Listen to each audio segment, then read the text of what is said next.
Hello everyone, welcome to Technical Academy Campus. This is the second lecture of our chapter Basics of Network, Circuit Theory and Basics of Network. And in this lecture we will discuss about handling resistive network. इस lecture में हम लोग resistive networks को handle करने किस तरह से हम लोग resistive network को हैंडल कर सकते हैं वो सीखेंगे। और बहुत ही इंपॉर्टेंट ये लेक्चर होने वाला क्योंकि इसमें बहुत सारे क्वेश्चंस हम लोग डिस्कस करेंगे जो कि हमारे कॉम्पिटिशन एग्जाम के लिए बहुत ही इंपॉर्टेंट है। तो इस लेक्चर को आप कंप्लीट देखिए, अच्छे से समझिए और आप अपने क्वेश्चंस को बहुत अच्छे से कर पाएंगे।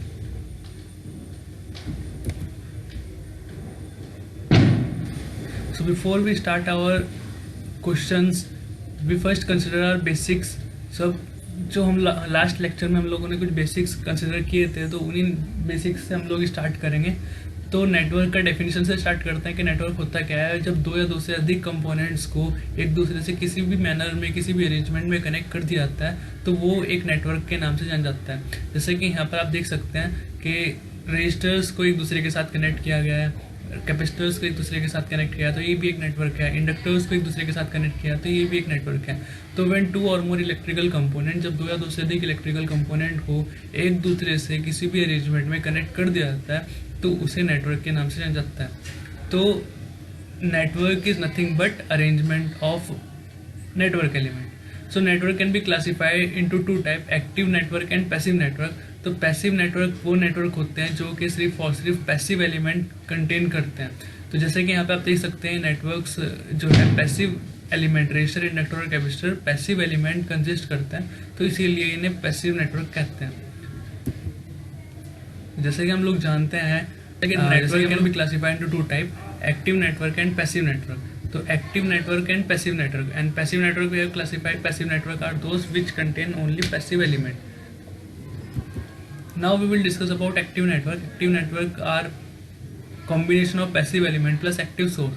जब पैसिव एलिमेंट के साथ किसी एक्टिव सोर्स को कनेक्ट कर दिया जाता है तो उस नेटवर्क को एक्टिव नेटवर्क कहा जाता है।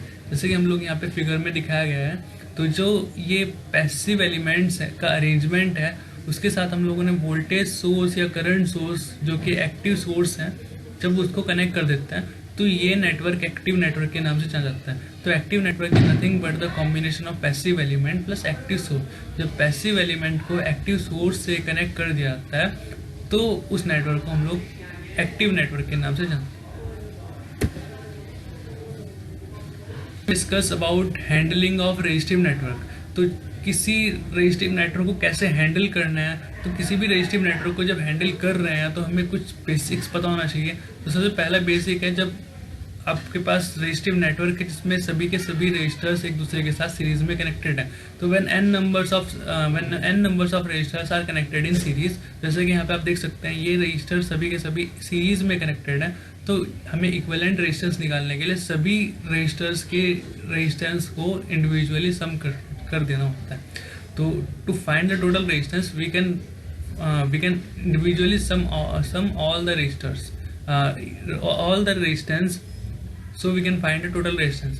अगर हमारे पास n numbers of resistors parallel में कनेक्टेड हैं तो इस फॉर्मूला से हम रेजिस्टेंस फाइंड कर सकते हैं, that is 1/Req = 1/R1 + 1/R2 + 1/R'-1/Rn। तो जितने भी रजिस्टर्स हैं तो हमारे पास जितने भी रजिस्टर कनेक्टेड हो, n numbers of registers connected हो तो हम क्या करेंगे, सिंपल इस फॉर्मूला का यूज़ करेंगे, that is 1/Req = 1/R1 + 1/R2 + 1/Rn। So in this way we can find the total resistance of series resistor and parallel resistors। Next we will discuss about solving of resistive network। तो किस तरह से हमें किसी भी resistive network, अगर हमारे पास भी है resistive network, अगर हमारे पास resistive network है या फिर कोई भी नेटवर्क है उसमें टोटल रेजिस्टेंस फाइंड करना है तो उसमें हमें क्वेश्चंस को एज्यूम करना पड़ेगा, कुछ क्वेश्चंस हम लोगों को लेने पड़ेंगे। जैसे कि यहाँ पर एक क्वेश्चन लिया हुआ है दैट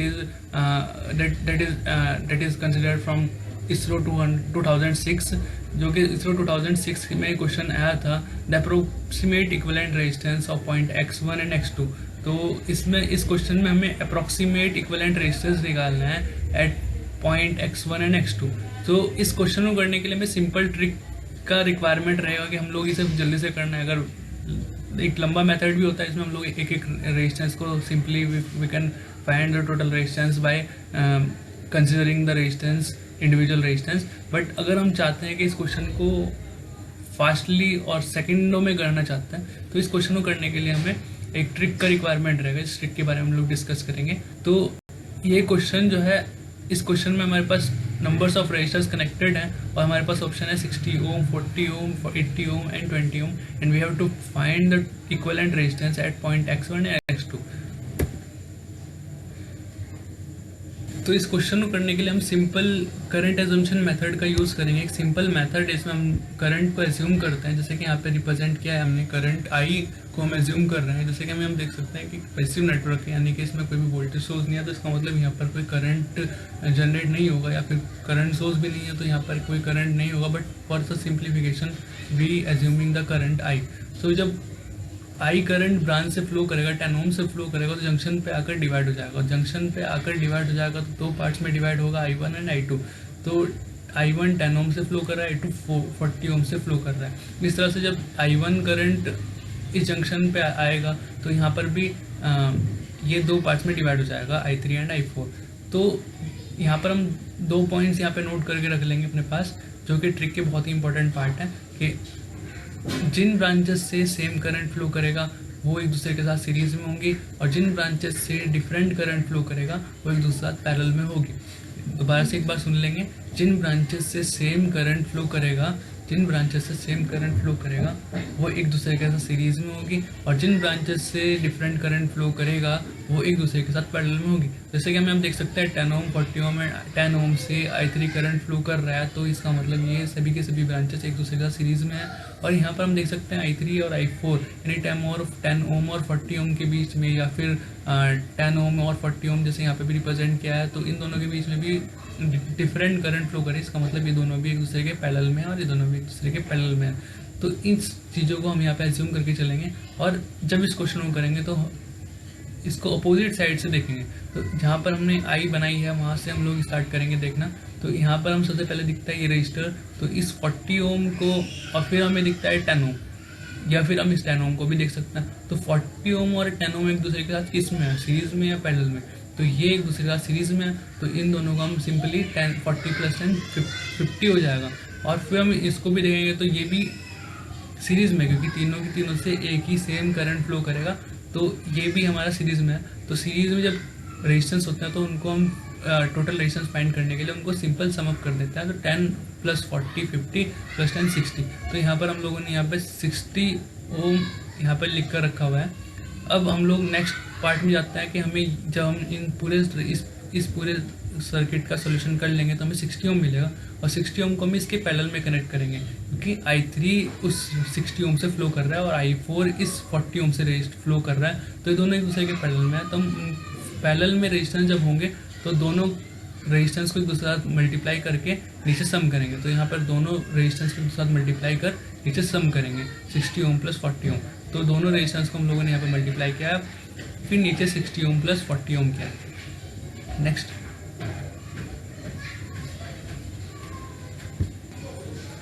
तो हम इस पूरे रजिस्टर को सॉल्व कर चुके हैं और हमारे पास ये इक्विवेलेंट रेजिस्टेंस आ चुका है। तो नेक्स्ट हम लोग देखते हैं कि हमें ये दिखाई देगा 10 ओम और 10 ओम।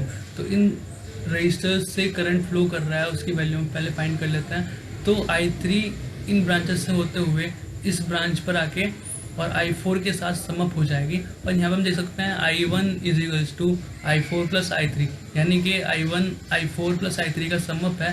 तो जब ये इस ब्रांच पर आके इस जंक्शन पे आकर मिलेंगे तो I3 + I4 फिर से I1 में कन्वर्ट होकर इस ब्रांच से फ्लो करेगा।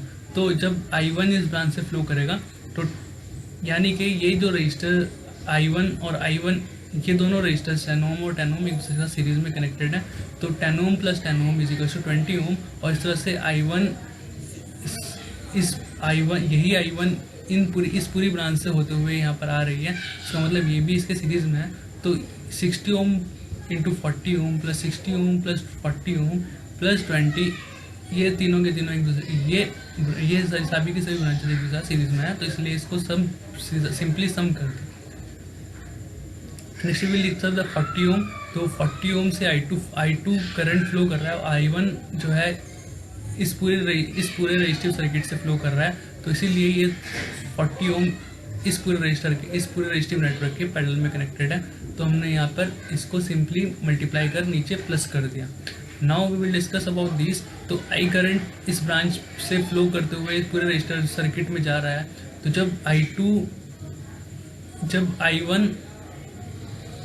I1 इस ब्रांच पर और I2 इस ब्रांच पर आकर मिलेंगे, तो यहाँ से फ्लो, यहाँ इस ब्रांच से होते हुए करंट यहाँ पर जाएगा। उस करंट की वैल्यू जो है I2 प्लस I1 होगी, जो कि I के इक्वल होगी। तो इसका मतलब ये जो रजिस्टर 10 ओम और 10 ओम है, ये एक दूसरा सीरीज में कनेक्टेड है। और ये पूरा का पूरा सर्किट इस 20 ओम रजिस्टर से सीरीज में कनेक्टेड है। तो सिंपली हम इस पूरे सर्किट इक्विवेलेंट रेजिस्टेंस के साथ 20 ओम को सम कर देंगे, क्योंकि ये 10 ओम के सीरीज में कनेक्टेड है।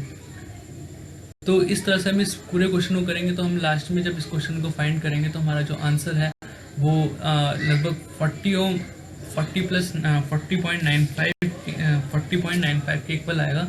तो आप इस क्वेश्चन को करने की कोशिश कीजिएगा। अगर आपको ये थोड़ा सा और डिफिकल्ट लगेगा तो फिर से आप क्वेश्चन को आप कमेंट में लिख सकते हैं। इस क्वेश्चन को मैं इससे अच्छे तरीके से समझा दूंगा। We will discuss our second question.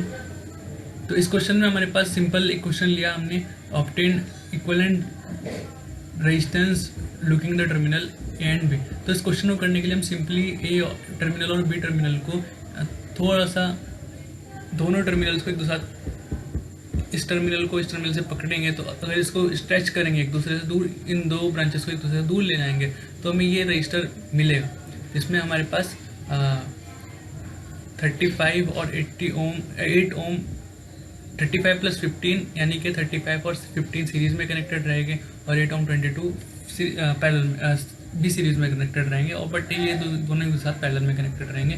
तो इसको हम करंट एजम्पशन मेथड से भी कर सकते हैं। यहाँ से जब करंट फ्लो करेगा तो कुछ करंट इस ब्रांच से जाएगा, कुछ करंट इस ब्रांच से। तो ये ब्रांचेस से होते हुए करंट इस ब्रांच से फ्लो करेगा। इसका मतलब 35 और 15 एक दूसरे सीरीज में कनेक्टेड है। और इस तरह से इस ब्रांच से होने वाला करंट इस ब्रांच से होते हुए जाएगा। तो इसका मतलब 8 और 22 एक दूसरे का सीरीज में कनेक्टेड है। इस तरह से भी आप कर सकते हैं। और ये दोनों एक दूसरे के साथ पैरेलल में कनेक्टेड है। तो इस क्वेश्चन को करने के लिए हम सिंपली 35 प्लस 15 इंटू 8 प्लस 22, क्योंकि ये दोनों एक दूसरे साथ पैरेलल में है बट एक दूसरे का सीरीज में है। तो यहाँ पर 35 plus 15 into 8 plus 22 upon 35 plus 15 plus 8 plus 22। और इस क्वेश्चन को करने पर आपको 8.7 ओम इसका आंसर मिलेगा। तो अगर आपको ये क्वेश्चन समझ में आया हो तो आप नेक्स्ट क्वेश्चन कर सकते हैं। नेक्स्ट क्वेश्चन में डिस्कस करते हैं। क्वेश्चन हम लोग यहाँ पर डिस्कस कर रहे हैं जो कि इसरो 2007 से लिया हुआ है।